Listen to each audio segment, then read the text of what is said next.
की कहानी है। हिंदवी स्वराज्य संस्थापक, बहुजन प्रतिपालक छत्रपती शिवाजी महाराज आणि ज्यांच्या पुतळ्याच्या साक्षीनं मी इथं बोलायला उभारली है। एक तरफ भीम तो खिलाफ सारी दुनिया थी, एक तरफ करने वाली यह गद्दारी थी, लेकिन दुश्मन मेरे भीम जी का कुछ ना बिगाड़ सके, क्योंकि कलम मेरे बाबा साहब की तलवार से भरी थी।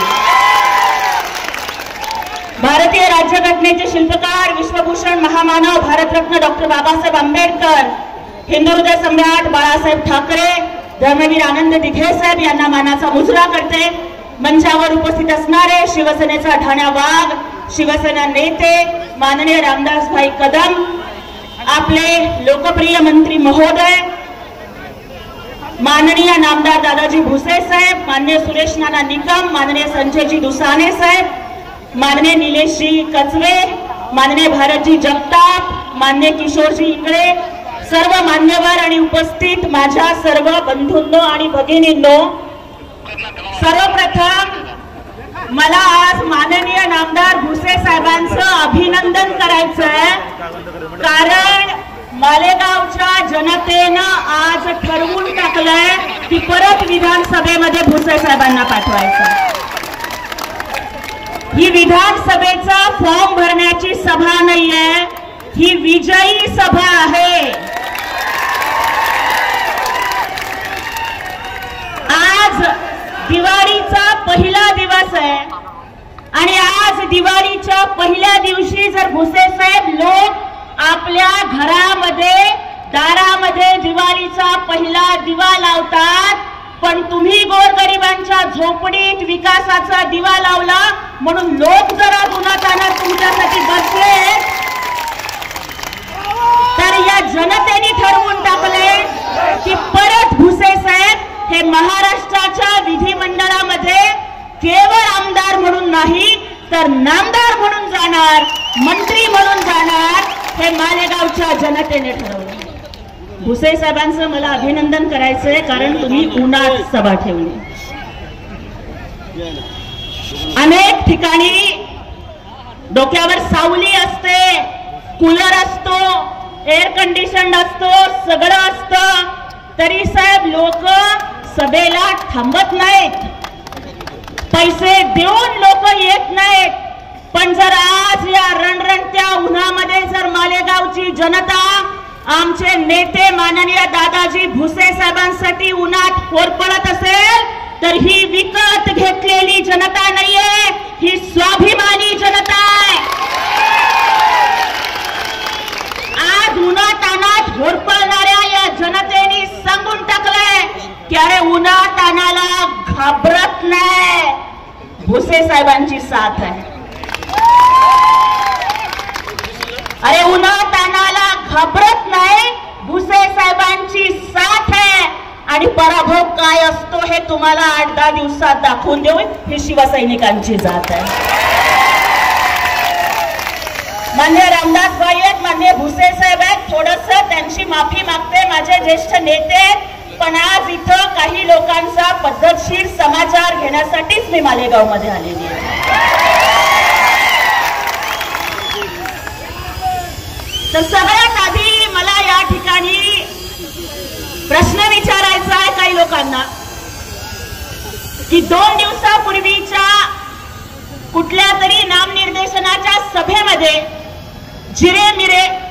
अद्वै हिरे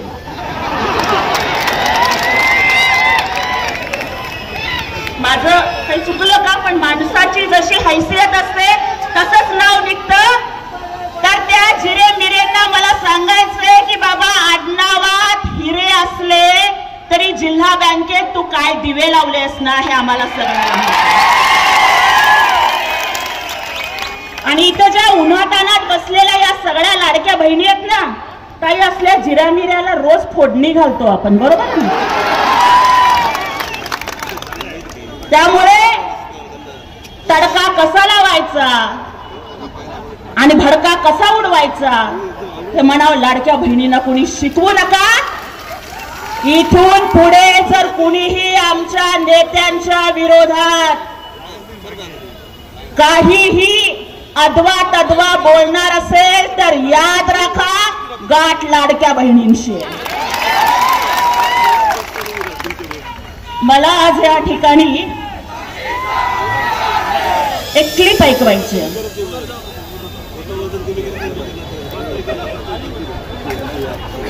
बाळासाहेबांचा सुद्धा फोटो तुम्ही चोरला का बरं? संभाजी शिंदेचा फोटो लावून लोक मत देत नाहीत का? मी माझ्या बॅनरवर माझ्या बापाचा अभिमानाने फोटो लावतो. तुला तुझ्या बापाचा लावता येत नसेल तर दुसऱ्याचा बाप चोरायचा का? इकडे पण नगड्यांचा काही फोटो मी कधी पाहिला नाही. यांच्या बापाचं करतच नाही म्हणून दुसऱ्याच्या बापाचा.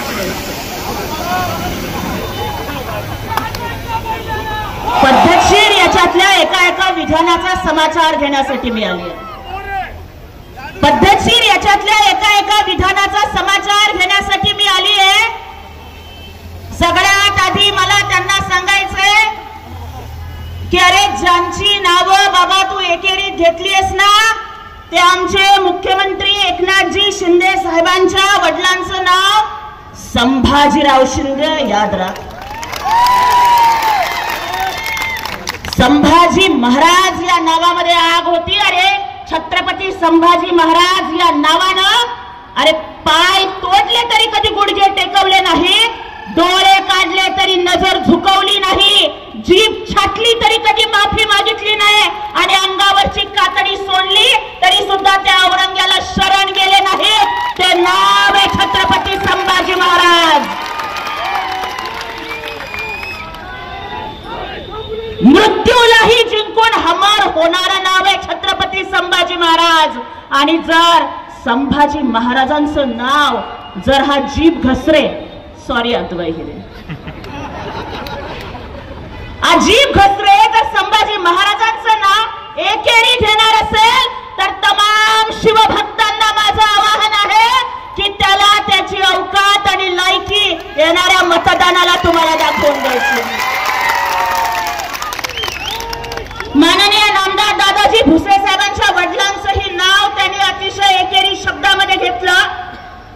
पण मला त्यांना सांगायचं की अरे बाबा, भुसे साहेबांचे वडील हे स्वातंत्र्य सेनानी होते. या जिल्ह्याच्या कलेक्टर ऑफिसच्या वेबसाईट वरती सुद्धा त्यांचं नाव आहे. अरे दगडू भुसे साहेब हे असं नाव आहे ज्यांनी या देशाच्या स्वातंत्र्यासाठी लाट्या काठ्या सोसल्या. आणि जर त्यांचं नाव जर तू एकेरीमध्ये घेणार असशील तर या तमाम स्वातंत्र्य सैनिकांचा त्यांनी अपमान केलेला आहे. बर, मला त्यांना एकच सांगायचं, ते काय म्हणतात, दगडू बिगडू म्हणून बोलतात ना. खानाची लाखाची फौज चालून आलेली होती आणि महाराजांचे मुठभर मावळे होते. सगळी रसद संपलेली होती, सगळी शस्त्र संपलेली होती. किल्ल्याच्या वरती 5-50 मावळे होते आणि खाली खानाची लाखाची फौज आली होती. रसद सगळी संपलेली आहे. खानाच्या लाखाच्या फौजेला वाटलं की आम्ही या 5-50 मावळ्यांना लगेच गारद करू, मारून टाकू, कारण यांच्याकडे कुठली शस्त्रच नाहीये. चालून येणाऱ्या लाखाच्या फौजेंना गोफणीतला दगड भिरकावून मावळ्यांनी हरवलं होतं. ही दगडाची ताकद आहे हे तुम्ही विसरू नका. अरे गोफणीतला दगड भिरकावून औरंग्याला या मातीत गाडणारी ही महाराष्ट्रातल्या शिवभक्तांची औलाद आहे. आणि जर स्वातंत्र्य सैनिकांचा अपमान करणार असशील तर हाच दगड येणाऱ्या विधानसभेच्या मतदानामध्ये ही जनता गोफणीतनं भिरकावून कशा पद्धतीनं ताना काढून हकलून देईल ना, हे तुम्हाला कळणार सुद्धा नाहीये. बाप चोरलेल्याची भाषा करता. अरे 26 जुलैची रात्र आठवा, ज्या वेळेला मुंबईमध्ये सगळीकडे पाणी भरलेलं होतं, हिंदू हृदय सम्राट वंदनीय बाळासाहेब ठाकरेंना एकटे सोडून उद्धव ठाकरे 5 स्टार हॉटेलमध्ये पळून गेले होते स्वतःचा बर्थडे साजरा करत. आणि या महाराष्ट्राचा बाप हिंदू हृदय सम्राट बाळासाहेब ठाकरे पुराच्या पाण्यामध्ये मातोश्रीवरती एकटे होते. पोलिसांनी त्यांना बाहेर काढलं. अरे तुम्हाला अधिकार काय आहे त्या बापाचं नाव घेण्याचा? बाप चोरलेल्याची भाषा करता तुम्ही. अरे हिंदू हृदय सम्राट वंदनीय बाळासाहेब ठाकरेंच्या हिंदुत्वाचा विचार टिकावा म्हणून एकनाथजी शिंदे साहेबांनी बंड केलं. होय, आमच्या या नेत्यांनी बंड केलं म्हणून जो राहुल गांधी परदेशामध्ये जाऊन म्हणतो ना, I will scrap the reservation. अरे राहुल गांधी, हे रिझर्वेशन आम्हाला आमच्या बापाने डॉक्टर बाबासाहेब आंबेडकरांनी दिलंय. तू परदेशात जाऊन बोलतो रिझर्वेशन संपलं म्हणून. अरे तू काय बाबासाहेबांपेक्षा स्वतःला मोठा समजतोस काय? तुझी लायकी आंबेडकरी जनता तुला येणाऱ्या निवडणुकीमध्ये दाखवली. हे चोरलं ते चोरल्याची भाषा करणाऱ्या त्या ऐरे गैरे, सॉरी अद्वै हिरे, तर त्या ऐरे गैरेंना मला विचारायचंय की अरे बाबा, आम्ही काय चोरलं हे तू आम्हाला नको सांगूस. ही क्रांती होती, हा उठाव होता. आणि लक्षात ठेवा, बगावत करने के लिए कलेजा चाहिए, बगावत करने के लिए कलेजा चाहिए.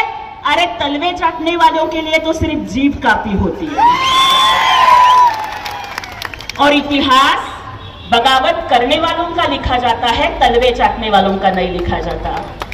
आणि आम्हाला अभिमान आहे की आमचे नेते एकनाथ शिंदे साहेब असतील, आमचे माननीय रामदास भाई असतील, माननीय भुसे साहेब असतील, यांनी बगावत केलं, यांनी बंड केलं, हिंदुत्व टिकावं म्हणून केलं, संविधान टिकावं म्हणून केलं, माझ्या बहिणींना लाडक्या बहिणीचा लाभ मिळावा म्हणून केला. बरं, चोरल्याची भाषा करणाऱ्यांना मला विचारायचंय, ते डीसीसी बँकेतले तुम्ही जे पैसे चोरले त्याचं काय झालं? त्याचा आधी हिशोब तुम्ही द्या. 9 महिने तुम्हाला जेलमध्ये काढावे लागले, त्याचं काय?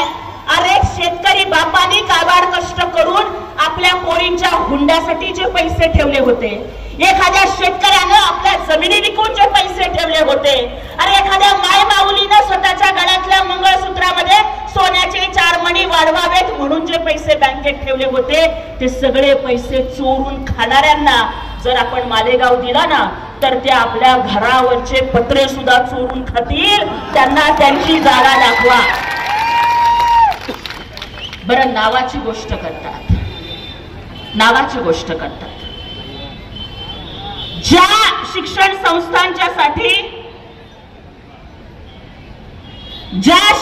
संस्थांच्यासाठी इथल्या सर्वसामान्य शेतकरी बांधवांनी जमिनी दिल्या, त्या प्रत्येक शाळेला आपण नाव काय दिलं? स्वतःच्या बापदादांची नाव. कर्मवीर भाऊसाहेब हिरे महाविद्यालय, रेणुकाताई भाऊसाहेब हिरे महाविद्यालय, लोकनेते व्यंकटराव हिरे महाविद्यालय, पुष्पाताई हिरे महाविद्यालय, समाजश्री प्रशांतदादा हिरे दंत महाविद्यालय वगैरे वगैरे वगैरे. जमिनी शेतकऱ्यांच्या, नाव ह्यांच्या बापजाद्यांच्या. भुसे साहेबांनी जेवढ्या संस्था या ठिकाणी आणल्या, त्या प्रत्येक संस्थेला भुसे साहेबांनी स्वातंत्र्य सैनिक असून सुद्धा स्वतःच्या वडिलांचं नाव नाही दिलं. एकनाथजी शिंदे साहेबांचं किंवा दुसऱ्या कुणाचं नाव नाही दिलं. तर भुसे साहेबांनी जे कृषी संकुल आणलं ना, त्या कृषी संकुलाला छत्रपती शिवाजी महाराज विज्ञान संकुल असं नामकरण केलं. भुसे साहेबांनी जे क्रीडा संकुल उभं केलं ना, त्या क्रीडा संकुलाला हिंदू हृदय सम्राट बाळासाहेब ठाकरे क्रीडा संकुल असं नाव दिलं.